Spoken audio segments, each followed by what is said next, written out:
it's interesting the way, again, it's just taking time to watch things and learn how different animals do communicate. And I mean, I always get slammed for this, but one of my favorite things to do, if the conditions are right, is communicating with other species by touch. So, you know, a lot of my associates will say you cannot touch animals. This is mostly underwater. And I say, well, you know, you're missing so much by not touching, because if you half instigate it, but in a very careful, gentle way, and the animal, whatever it is, then reacts to that, at some point or other, you're going to make contact. And to me, that is an amazing way of communicating with any species at all. You know, if you've got something that would normally scoot away in your hand, or just lying there next to you, it's just a most wonderful feeling. And I think this blanket rule of you should not touch really should be examined just a little bit further. Well, it's just watching the film My Octopus Teacher. I know we brought that up. Yeah, I mean, yeah. When an animal engages and wants to touch you, it's one thing. When a wild animal comes up chasing, like I've seen lots of tourists chasing wild animals, you know, from dolphins to sea turtles to different types of fish. But really, curiosity, I think, goes across the board with all animal species. They're curious. And we are, you know, once I had a turtle blowing bubbles underneath me. Oh. And I was I've never heard of that before. That's fantastic. Why are you fascinated with animals and wildlife, and what motivates you to do your work? Started off, I hated school, hated it. It was just, I could see no reason for being there. And then I went to learn to be a fashion photographer. And when I went there, they had one afternoon a week, the only place in the entire UK that did an underwater photography course. So where was that? It was in Plymouth. Oh, okay. So I joined it, and from my first dive, I thought, this is it. This is the rest of my life. There is nothing else that has been set out for me.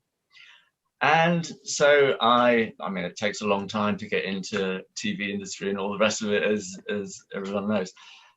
And it took me a long time, but I never gave up. I always knew that was my destiny. And I've just seen and experienced and been with so many species, and just got so many thrills and pleasure from it all. It's never regretted a single second of it. What has been, like, if you could say the things that wildlife has taught you, what would be some of the things that you've learned from just being in their world and learning, especially the underwater world? Oh, just patience, taking time. I think that's the main thing for me, because even if you're with animals like hummingbirds or something, or something that has a great speed to it, or the heartbeat's going, or all the movements are very quick, you still have to slow yourself down to watch it, appreciate it, film it. And that goes right through everything. And so, not directly from the animals, but from being with the animals, I've learned patience and how to wait and how to observe, and how to just take my time and enjoy. I mean, sometimes I've not even pressed the trigger on the camera. I thought, oh wow, this is amazing. And I found I've just been captivated and thought, oh shit, I should have filmed that. But never mind. It's with me. So that's imprinted. Good. Yeah, imprinted into your memory. Yeah, And so absolutely. those experiences you've taken into, how have they influenced your terrestrial living, your family living, your life? Well, it kind of goes. I mean, once you become patient or wanting to watch and learn and understand, it kind of follows through. I mean, I'm not the most patient person in the world with other people. Uh, I can not lose my temper, but I can get frustrated with people quite quickly.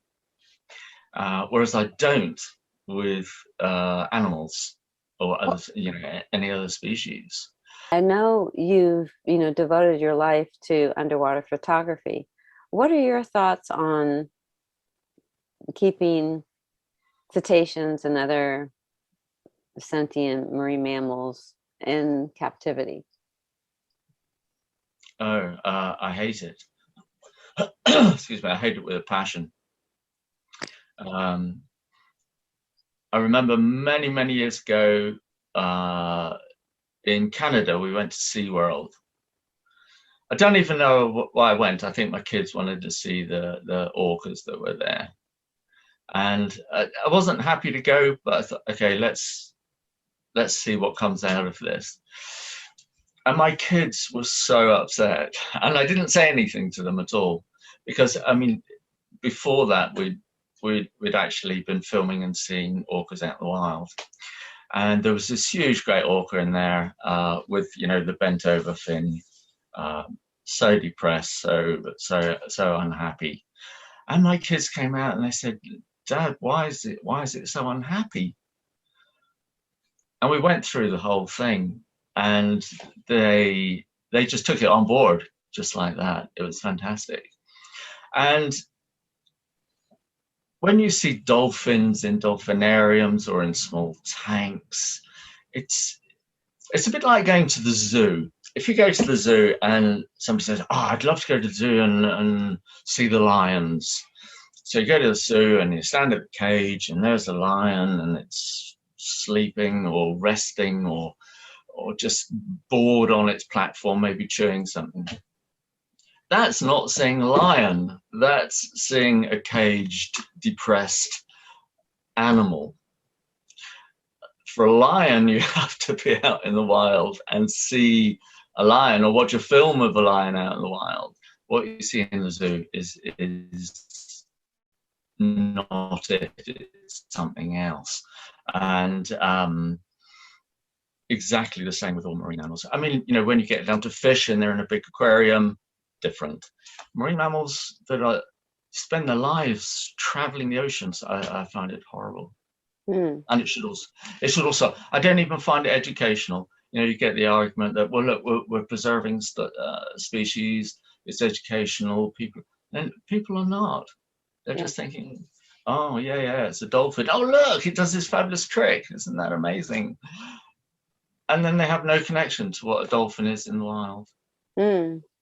So your kids knew instinctively that it was not right, that something was off. But I think it was born from seeing the orca in the wild prior to that. So they knew something was wrong with this one. Have you been under the water with orca? Yes, unintentionally once in Canada. And what do you mean unintentionally? well, I was just diving elsewhere. Oh, I was just diving, doing other things. I think I was doing octopus actually, and orca, single male, just came by, just cruised, had a look, just carried on, and I thought, oh, come back, but it didn't. It was on a journey. It was doing something else, and that's the only time I've been underwater with them. You were sharing your sperm whale story. I don't know if we recorded last week when you were sharing that. I don't think we. Can you? I don't know. I can't remember. I don't think we were, but I would love to hear the sperm whale story. That's on my bucket list to to actually free swim with them without Yes. gear, you know, just hold my breath and see. I got to get better with holding my breath, even though I'm in the water a lot. It's just, but I have to confess, I'm not very good at holding my breath either. So I actually had a little small tank on. You know, holding my breath is not one of my best things, really. Yeah, we were in Sulawesi, just doing. It was mating time for sperm whales. where's Sulawesi? Indonesia. Oh yes, thank you. So we were living on a little boat, just staying offshore and following them with this biologist who was tracking them with sound, and then we just get in the water and we got close to them. And I just on this one occasion, the biggest bull whale that I have ever seen came and surfaced and did the tail bit and went down again. And we managed to plot where we thought he was going to come up again, and he did. And so I got into the water. The visibility wasn't that good, and I'm in the water with my camera, and I can't see anything. The visibility, I don't know, 20 foot wasn't very good. And then I stick my head out of the water, and I can see his body bow wave just very, very slowly coming towards me. And then I look down again underwater, and I think, yeah. And I can't see a thing. And I look up again, and it's bigger and closer. And I still can't see anything. And my heart is pounding. I have no idea what's going to happen at all. And I look up again. I've got to be able to see this. And I come down again for the final time. And honestly, it almost filled my horizon. The sperm whale's head. He was huge, and rather than just continue straight on at any speed, you could see him looking and registering what I was, slowed right down, and he gave me a moment to move to the side, which I did, and then it was eyeball to eyeball, and I thought, I can still visualize him looking at me and vice versa, and it was just a pure understanding that I wasn't going to hurt it. Well, I couldn't anyway, and I knew he wasn't going to hurt me, and he just continued on, and then I realized I've got flukes coming, and I could see them coming right for me, and I thought, just even at this speed, it's going to break some ribs or something. And just at the last moment, it just really slowly lifted it over my head and carried on down. And I thought, wow. I mean, not only is he aware of me, he has this amazing control and knowing what's going on behind him to be able to just that close to miss me with his tail. And off he went. Yeah, that's the last I saw of him, actually. That's beautiful. It was a stunning moment. When you had that eye contact, I too have looked into the eye of besides dolphins, but a whale, because they're so immense. What is that feeling for you? Did it make you feel something? Did it make you think something? I mean, you can still see his eye, right? Even to this day, it imprinted you, like distinctly. What did it make you feel like? We're all, he knew you or connected, or what was that? It was just a communication between two species, between two sentient beings, and that was it. That was it. It was just a recognition, and that was it. That was enough. I didn't even, in fact, I've never really thought about it. I didn't want anything else from it. Yeah. That was enough. I remember, and just remind me, we were in Scammons Lagoon in Baja, where the grey whales go to give birth. Mm-hmm. And I mean, that's a terrible example of being separated from your families, but on a horrible way.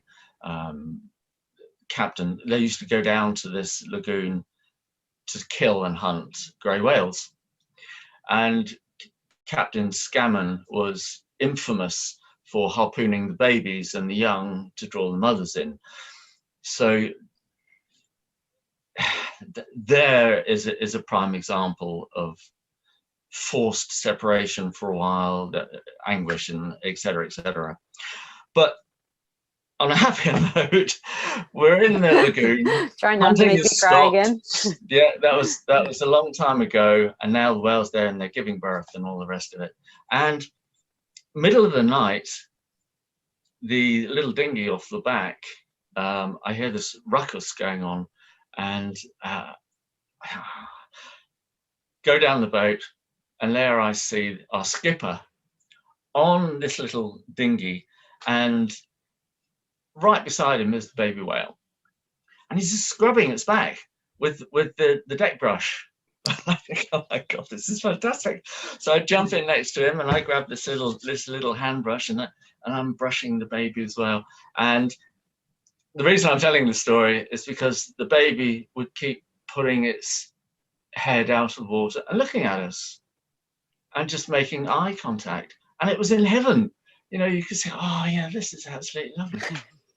And as it's happening, so our little dinghy suddenly starts to rise out of the water completely, with just a little bit left in, and we're on the back of Mum, and Mum has just come under the boat and lifted us up and then put us back again, and she came up next to the baby and she stuck her head out of the water and she just looked at us and we looked at her, and it was just that recognition again of two sentient species having a nice moment.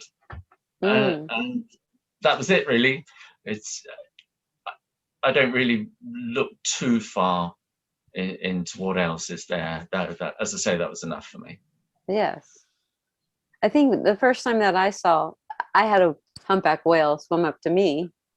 I was in a small little dinghy boat with my friend in Hawaii. It was like 1990, and I had dolphins. I'd been swimming with dolphins, like wild ones, but I saw one dolphin and one whale, and it was right pretty much close to the harbor of Lahaina. So I said, I want to jump in to see if I can hear them singing. So, just to hear anything. So I had no snorkel, no like flippers, nothing. It was just me, my bathers. So I jump over, my friend's still in his little dinghy boat. I'm like, going down and then bobbing up, and I see kind of like through just my, without a mask, white, like coming towards me. And I didn't know what it was, right? Then all of a sudden, this whale, the humpback whale, comes within a few feet of me and just comes right up, and, his or her eye was just right there. And I kind of flew my arm back because it startled me.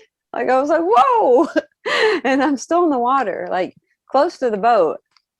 But the whale was just as close as it could be to me without like knocking into me. And then I kind of like pulled my arm out of socket, and I was like, oh, but not really, it was just kind of like I strained it or something. So I'm like in the water sideways like this going, oh, my arm. And the whale was just looking at, and I felt for those few moments like I was looking into the eye of God. Like if you could see God, that was it. It was like this peace and this beauty and this understanding. Everything was kind of combined just in the look of that one eye. And I can remember, like, I was like, my friend could see that I was right next to this whale and that I wasn't moving. And then, slowly after the whale was looking at, just kind of sunk down. And then my friend helped me back into the dinghy. And then the whale just spy hopped around our little dinghy, like didn't want to leave, you know, was like, and then my friend was like, oh, let's go find more whales. I'm like, no, we have a whale right here. It's like the whale wants to communicate with us, right? Wants to interact with us. And, you know, him deciding what to do, because it was his little dinghy boat, we zoomed off. But just to have that whale wanting to interact with us, that whale with the one dolphin together, I don't know if, you know, like I didn't size up the whale, you know, like what kind of male, female, adolescent, you know, it was just a whole experience. But I was high for the entire week. I kept on, I remember going to work going, a whale looked at me. Like, you know, just, it was like God look, it was just that no. It was, you know, after the way we have treated whales, even to this day, over the centuries, they still are gentle with us. They're very peaceful. They're, you know, I've never had kind of, you know, the things that happen in captivity with human and dolphin and whale interaction. But that's an unnatural environment. I think any of us would probably eventually say enough of, you know, this tank living, you know, I really want to be back to my family. And yes, it's an interesting one with the fact that I don't know what it is about whales and dolphins that, I mean, they do have aggressive moments. Dolphins, bottlenose dolphins certainly can be aggressive to other dolphins and things. But generally, as you say, towards even now today in the Faroe Islands, where every year they kill pods and pods and pods of whales and dolphins. yeah, the pilot whales. The pilot whales. There seems to be no aggression, even as they're being slaughtered on the beach or in the shallow water, no aggression to the people in the water doing the stuff. And I can't fathom it out. I'm not sure what that factor is. You know, whether, I don't know. It's a puzzler for me, that one. I don't know. That's another thing that I could probably cry about. Yeah, I mean, I think we need to be affected by that. They say it's, I know there's been interviews with them. I know Rick O'Berry from the Dolphin Project has gone there to try to, you know, because basically dolphin and whale meat now is so full of mercury that it's not really good for someone's diet. But they depend on that. It's part of their, you know, so-called tradition, right? So it's their tradition to kill and live off the blubber, and they think like killing one of those pilot whales will feed the entire family. So they're thinking from, I'm taking care of my family, right? But I think the mass slaughtering, you know, really of, I don't know, it's just that whole subject of, I don't know how to put the value in. Like for me, I always ask, how do we put the humane back into the word humanity? The sense of family, the sense of having feelings and sensitivity goes across the board. So how do we, besides using our camera, how do you think would be ways that we could help human evolution to understand? I mean, we've understand through the pandemic that we're all interconnected through a disease that they say was started from animals, but really it was started from the human animal experimenting. I mean, I believe there's enough evidence to show that, but what are your thoughts on that? Very pessimistic, I'm afraid. I don't, unless it's forced upon human beings, I think empathy with other species is not going to happen. As an example, I was just reading in the paper actually today, in South Africa, they've either have or are thinking about stopping captive breeding of lions so that the young ones can be used in a petting zoo for tourists. So they're taken away from the mother at a very early age, they're petted, and when they grow to a certain size, then they're put out for hunting, for shooting. And this is a tourist industry, and it just goes on. I mean, it's horrendous. And lion, tigers, all sorts of things. And that affected me greatly. I thought if these things happen, and the majority of people sit in their living rooms watching TV and don't address these issues, it's never going to change.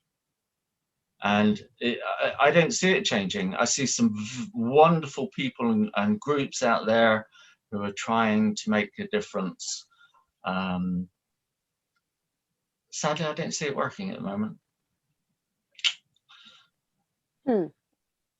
When you do your art, your photography, yeah, when you share it, aren't you wanting to affect people's lives?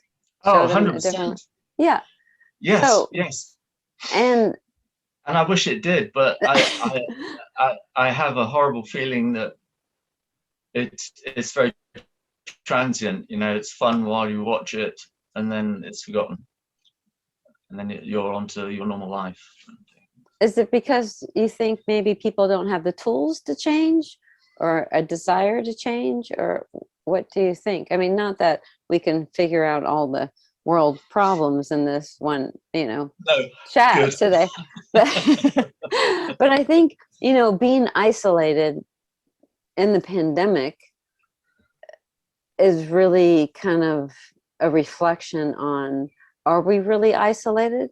Or because when we're given like tools like computers, and then people are trying to find ways to communicate, right? And we're actually using a technology, like I mentioned last week, that dolphins and whales have been using for 50 million years. So telecommunications.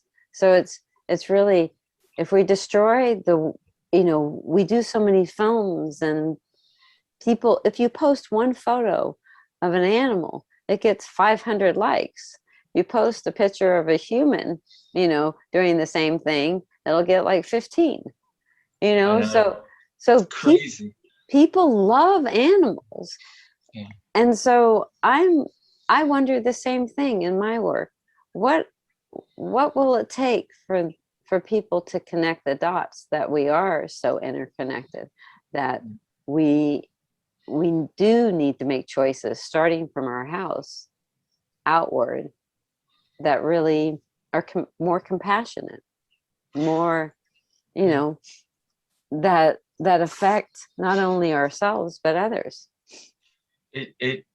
To me, it all comes down, and I've said this to various people, it's the consumer who drives the world.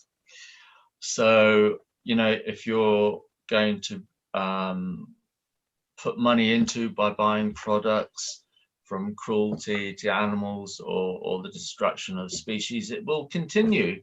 And, if you ask for something, somebody is going to supply it to you in the cheapest way possible for them to make huge profits. And that is what is killing other species and the animal world, other species in our planet. It is simply down. If we all said, okay, I'm not going to buy now anything that is harmful to the environment, and I don't even know if this is possible, but that is not harmful to the environment or other species. If we just said that's enough, I think things would change dramatically, because there would be no reason to do all the damage that we do. Mm. So it's down to consumers. It's down to us. We have a huge amount of power with the money we spend. Yeah. I really appreciate you taking the time and us talking about our connectivity. And It's been an absolute pleasure. Yeah, it's great. And it was nice to catch up again after our first interview. yeah, so make me cry. Yes, I'm sorry. Now that I have like, I had a little sob over the gorilla and the dove, and I hope the dove, I don't know if that, they mate for life. So, I don't know. I'm not sure. If I thought about anyone, we talked, I think briefly, if you could be any animal, what would it be? What would it be for you? Be any animal. I didn't know when you asked me the first time. I still don't know. Say you had to fill out an application and they said, yeah. if you could be any animal, what animal could you be?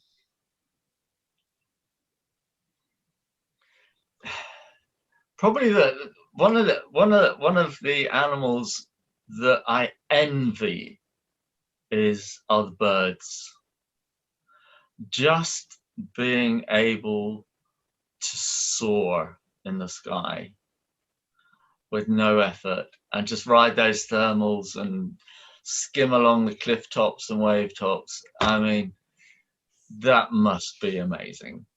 So if I was pushed, I would say a bird of some sort, a big bird. You mean like an eagle or a falcon? Yeah, something like that. Yeah. So something where I haven't got to worry about being eaten, and but I've still got the ability to do all that flying. I mean, the birds, like puffins and guillemots and razorbills, and that can do all that and dive, and to amazing depths, and hold their breath and fish, and then fly again. I mean, wow. So they have the best of both worlds. Isn't that amazing that they do that? I want to thank you again for being my guest today. Absolute pleasure, though. Really was. Yeah, good.